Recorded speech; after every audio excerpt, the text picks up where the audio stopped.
sama aku, besar sama aku, dipelihara dengan baik sama aku. Jadi aku kalau nyebutin nama anak tuh ya sedih karena aku kangen. Aku senang karena aku bisa mencurahkan isi hati dengan kejadian yang ya. Oh, busik. Dan mudah-mudahan kasus ini bisa memberikan contoh karena saya sudah mengorbankan diri saya untuk mencari keadilan untuk rakyat kecil yaitu Leman dan Lia yang kasusnya sedang berproses di Polres Jakarta Selatan. Gitu. Yang diduga pelakunya adalah Dito Mahendra.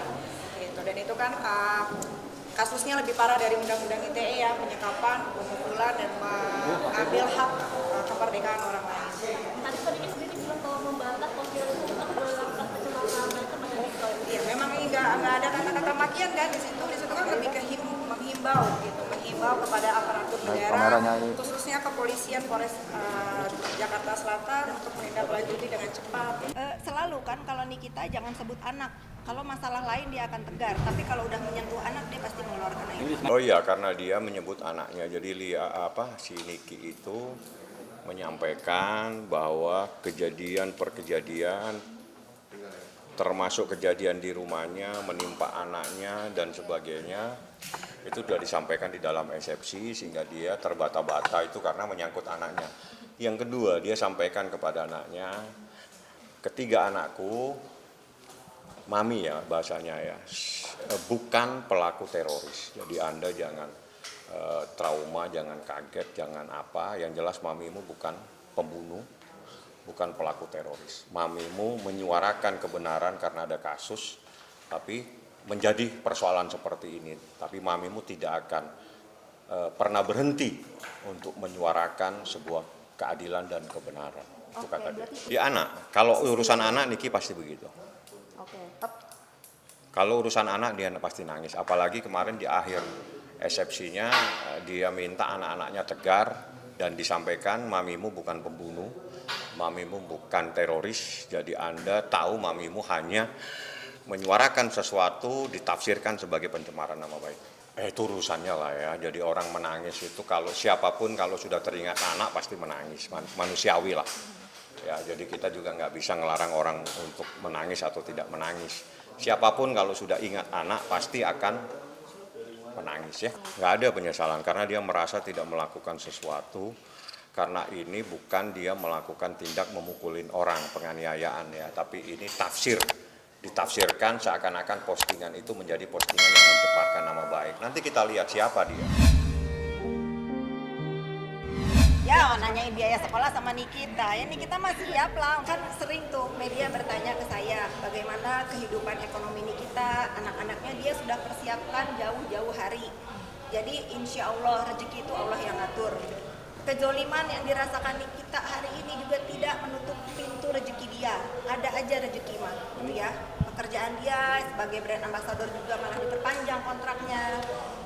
Pekerjaan dia yang harus terpending gara-gara dia ada di posisi ini, beberapa yang dibatalkan iya, tetapi ada juga beberapa yang mengerti dengan kondisi Nikita hari ini. Artinya secara ekonomi insya Allah menjaga Nikita dan anak-anaknya dengan baik.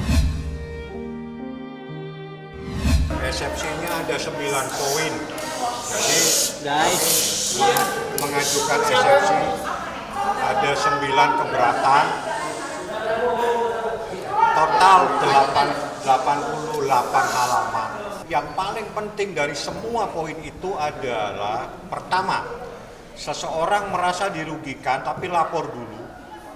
Dia lapor tanggal 16, ruginya baru muncul tanggal 18. Ya, itu yang paling penting. Anda pakai logika saja berpikir semua. Paham, lapor polisi, baru dimunculkan kerugiannya 2 hari kemudian. Dan ini yang dijadikan dasar Nikita ditahan. Dari semua eksepsi ini yang paling penting, tolong Anda pakai logika semua. Orang melapor tanggal 16, tanggal 18 kerugiannya dibatalkan. Jadi bagaimana dia bisa tahu kalau muncul kerugian? Lapor dulu kerugiannya 2 hari kemudian. Inilah yang dijadikan dasar untuk menahan Nikita yang penting.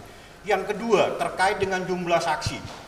Saksi kalau berbicara tentang media sosial, ya, anggotanya Nikita, pengikut Nikita itu jutaan dan semua ada di Jakarta dan ada di mana-mana. Kalau pakai logika media sosial itu bisa di Jakarta Selatan, bisa di Jakarta Pusat, bisa di mana saja.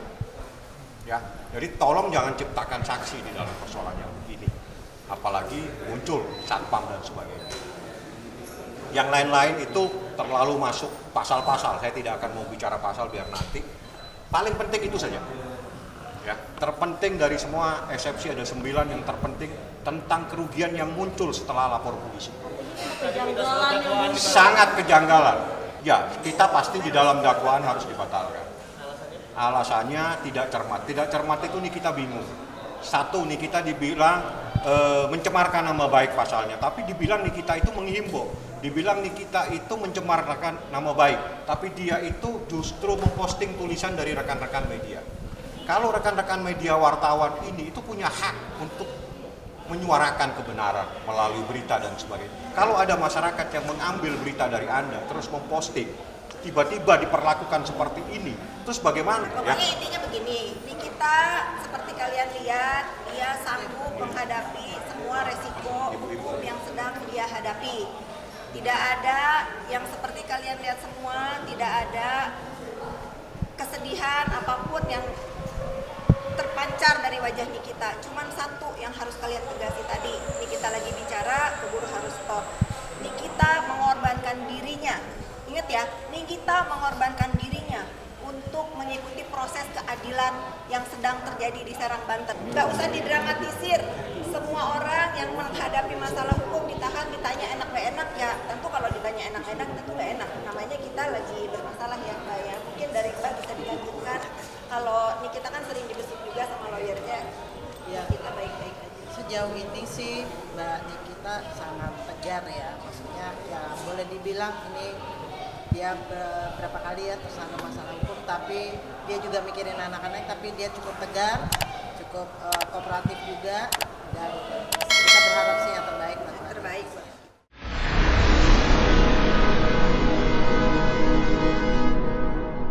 Jadi jangan lupa untuk subscribe Cumi Cumi. Ditekan ya tombol lonceng merahnya.